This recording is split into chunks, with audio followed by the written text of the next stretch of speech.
Guys, बहुत दिन हो गए हैं वीडियो डाले हुए और काफ़ी आई थिंक 2 से 3 महीने का गैप हो गया है। तो हम अपना लास्ट जो फैमिली प्लानिंग का टॉपिक है कॉन्ट्रासेप्टिव, जिसमें हमने हार्मोनल कॉन्ट्रासेप्टिव तक कवर किया था और उसके बाद का जो टॉपिक्स थे वो हमने कंटिन्यू नहीं किए थे। तो अब हम कोशिश करेंगे कि जल्दी से जल्दी बैक टू बैक ज़्यादा से ज़्यादा वीडियो आपके लिए अपलोड किए जाएं। तो आज हम कवर करेंगे पोस्ट कंसेप्शनल मेथड, यानी कि कंसेप्शन हो जाने के बाद यानी कि कंसीव कर लेने के बाद अगर हमें वो कंसेप्शन नहीं चाहिए, हमें वो प्रेगनेंसी नहीं कंटिन्यू करनी है, तो हमें क्या मेथड्स अप्लाई करने चाहिए, ऐसे क्या नुस्खे अप्लाई करने चाहिए कि वो प्रेगनेंसी हम हटा सके, टर्मिनेट कर सके, अबॉर्ट कर सके और उसके इफेक्ट्स, साइड इफ़ेक्ट्स। ठीक है, तो पोस्ट कंसेप्शनल मेथड में क्या होता है गाइस, जैसे कि आप देख रहे हैं 3 मेथड्स होते हैं पोस्ट कंसेप्शनल मेथड्स में, यानी कि menstrual regulation, menstrual induction and abortion. देखिए इन वर्ड्स को समझ लेते हैं। रेगुलेशन यानी कि ड्यूरिंग रेगुलेशन क्या हो रहा है। ठीक है, मेंस्ट्रुअल रेगुलेशन में लिखा है कि aspiration of uterus. Aspiration of uterus का मतलब होता है कहीं ना कहीं यूट्रस को डिस्टर्ब करना, यानी कि उसे डैमेज कर देना। ठीक है, उसे सक आउट कर देना। यहाँ पर एस्पिरेशन में क्या जाता है कि एक डिवाइस यूज़ किया जाता है जिसकी वजह से यूट्रस के अंदर एक सक्शन क्रिएट किया जाता है, फोर्सफुल सक्शन यानी कि खिंचाव, जिसकी वजह से जो यूट्राइन वॉल होती है जिसमें यूट्रस इम्प्लांट हो चुका होता है, जेस्टेशन हो चुका होता है, उसको सक आउट करके टोटली बाहर निकाल देना। तो पूरा का पूरा यूट्राइन वॉल ही सक करके बाहर निकाल दिया जाता है डिवाइस की मदद से, जिसकी वजह से आपकी प्रेगनेंसी टर्मिनेट हो जाती है, जिसे हम मेंस्ट्रुअल रेगुलेशन कहते हैं। ठीक है, abortion of uterine content with in 6 to 14 days, aspiration of uterine content with in 6 to 14 days of missed period. आपके 6 से 14 दिन के बीच में अगर आपके पीरियड्स आपको फील आ रहा है कि मिस हो गए हैं, तो आप ये प्रोसेस अपनाएंगे।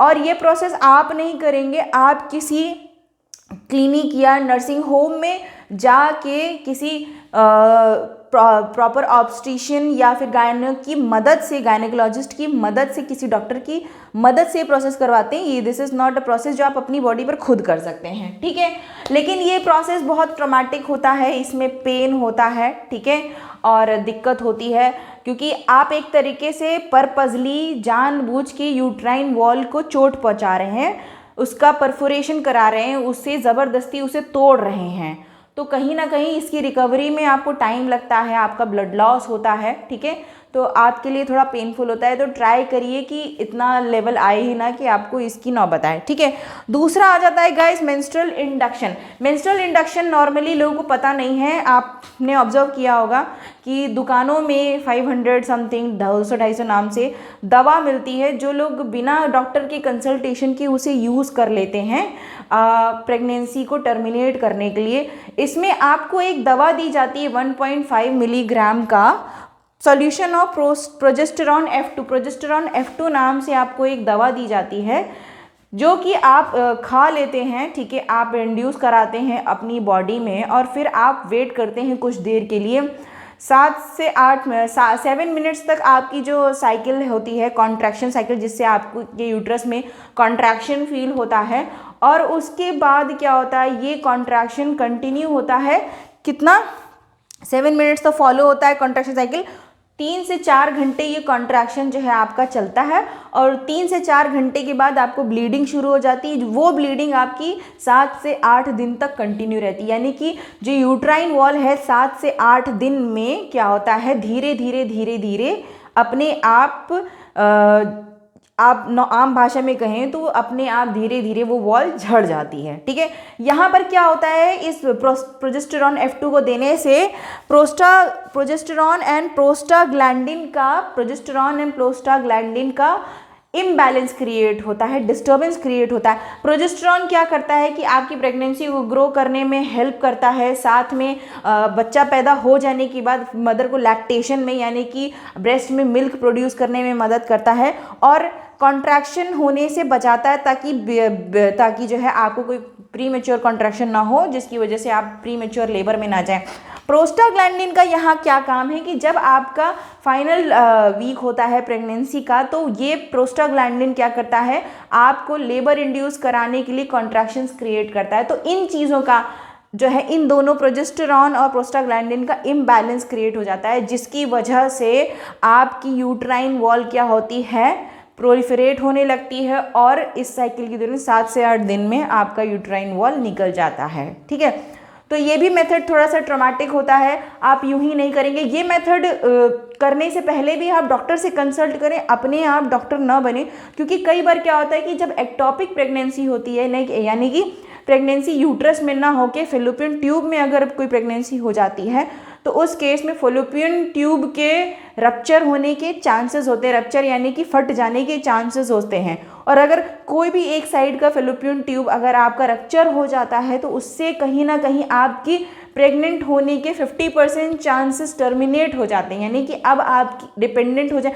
क्योंकि अगर फेलोपियन ट्यूब रप्चर हो जाएगा तो उसे वापस से रिपेयर करना, ये मेंड करना मुश्किल होता है। तो उस केस में डॉक्टर्स क्या करते हैं, उस रप्चर्ड फेलोपियन ट्यूब को, टूटे हुए फेलोपियन ट्यूब को सील देते हैं और उसका ज़रिया बंद कर देते हैं। ठीक है, तो आप मोस्ट केसेस में, लेकिन अगर आप नहीं समझ पा रहे हैं इस चीज़ को, ये समझिए कि आपकी 50% जो चांसेस हैं, आपकी 2 ओवरीज हैं तो 100% चांसेस, अगर एक भी ओवरी का रास्ता बंद हो जाता है यूट्रस तक ओवम पहुंचाने का, तो आपकी 50% चांसेस रह जाते हैं प्रेग्नेंट होने। तो कोशिश करिए कि बगैर डॉक्टर के कंसल्टेशन के ये मत करिए। ठीक है, अब तीसरा प्रोसेस आता है गाइस, अबॉर्शन। अबॉर्शन में सिंपल है, हमें प्रेगनेंसी टर्मिनेट करनी है, हम खुद नहीं कर सकते, हमें एक सर्जिकल प्रोसीजर के थ्रू गुजरना पड़ेगा, जो कि डॉक्टर के थ्रू ही होता है। ठीक है, लेकिन यहाँ पर क्या होता है, termination of pregnancy before foetus becomes viable, इसके भी एक लॉ है, medical termination of pregnancy act 1917।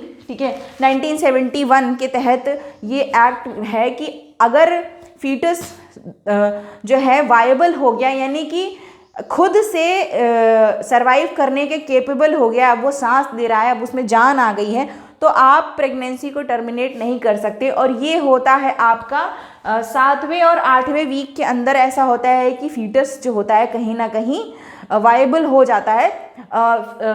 तो आपको फीटस जो होता है वो 7वें और 8वें वीक तक पॉसिबल है कि आप आप प्रेगनेंसी टर्मिनेट कर सकते हैं, अगर विद इन दिस वीक। ये 7वां और 8वां हफ्ता आपका मिलके बनाता है कम से कम 2 महीना, यानी कि with in 2 months of time आप कोशिश कर सकते हैं कि आप प्रेगनेंसी टर्मिनेट। अगर 2 मंथ से ऊपर हो जाता है तो फीटस क्या होता है, केपेबल हो जाता है, सक्षम हो जाता है इंडिपेंडेंटली, ठीक है, बिना निर्भर हुए सांस लेने के, जीने के। तो हम उस समय एक तरीके से आपका फीटस अब फीटस नहीं रह गया, अब वो बेबी बन चुका है। ठीक है, तो आप एक जिंदा चीज़ को आप टर्मिनेट कर रहे हैं, यानी कि आप क्या कर रहे हैं, आप एक इलीगल काम कर रहे हैं, आप किसी की जान ले रहे हैं। तो यहाँ पर भी एक टाइम ड्यूरेशन है। ठीक है, और medical termination of pregnancy act 1971 के तहत आप अलाउड हैं 20 हफ्तों तक अपनी प्रेगनेंसी टर्मिनेट करने के लिए। बट एक बात और जान लीजिए, आप प्रेगनेंसी टर्मिनेशन भी आप ऐसे ही नहीं करा सकते, क्योंकि कई बार क्या होता है कि आप ऑब्जर्व करते हैं कि फीमेल नहीं चाहिए, मेल चाहिए, जो कि रूढ़िवादी सोच होती है, उसकी वजह से लोग इलीगली टर्मिनेशन कराते हैं। इलीगल टर्मिनेशन इलीगल संस्थाओं में होते हैं, लोगों को इसकी जानकारी नहीं होती, इसका एक्सपीरियंस मदर के लिए बहुत ट्रॉमेटिक होता है। तो हर आदमी, हर इंस्टीट्यूशन जो है प्रेगनेंसी एक्ट के तहत, और जो बंदा प्रेगनेंसी टर्मिनेट कर रहा है वो भी कहीं ना कहीं जो है उस प्रेगनेंसी को टर्मिनेट करने के लिए उतना केपेबल होना चाहिए, उसकी एक क्वालिफिकेशन होनी चाहिए, या उसका एक सर्टेन एक्सपीरियंस होना चाहिए किसी नर्सिंग होम या हॉस्पिटल में या मिडवाइफरी में, तभी जाके वो प्रेगनेंसी टर्मिनेट कर सकते हैं। कोई भी नॉर्मल डॉक्टर जो गायनेकोलॉजिस्ट नहीं है या फिर जिसने पढ़ाई नहीं करी है इससे रिलेटेड, वो प्रेगनेंसी टर्मिनेट नहीं कर सकता है। This is illegal. ठीक है, तो अबॉर्शन के बारे में हम डीपली थोड़ा सा पढ़ेंगे हमारे नेक्स्ट वीडियो में। मैं इसके लिए भी एक सेपरेट लेक्चर रिकॉर्ड कर दूंगी कि हम प्रेगनेंसी किस कंडीशन में, कौन कौन सी ऐसी कंडीशन होती है जिसमें हम अबॉर्शन कर सकते हैं, और कौन कौन से बंदे जो हैं, कौन कौन से क्वालिफाइड, मेडिकली क्वालिफाइड लोग हैं जो प्रेगनेंसी को अबॉर्ट कर सकते हैं, और ये प्रेगनेंसी किस तरीके के इंस्टीट्यूशंस में कंटिन्यू या फिर परफॉर्म करी जाती हैं। ठीक है गाइस, तो नेक्स्ट टॉपिक है हमारा मिसलेनियस, जिसमें आपके थोड़े बहुत जो मेजर्स हैं जो बचे हुए हैं आपके कॉन्ट्रासेप्टिव मेथड्स के। ठीक है, तो मिलते हैं नेक्स्ट लेक्चर में।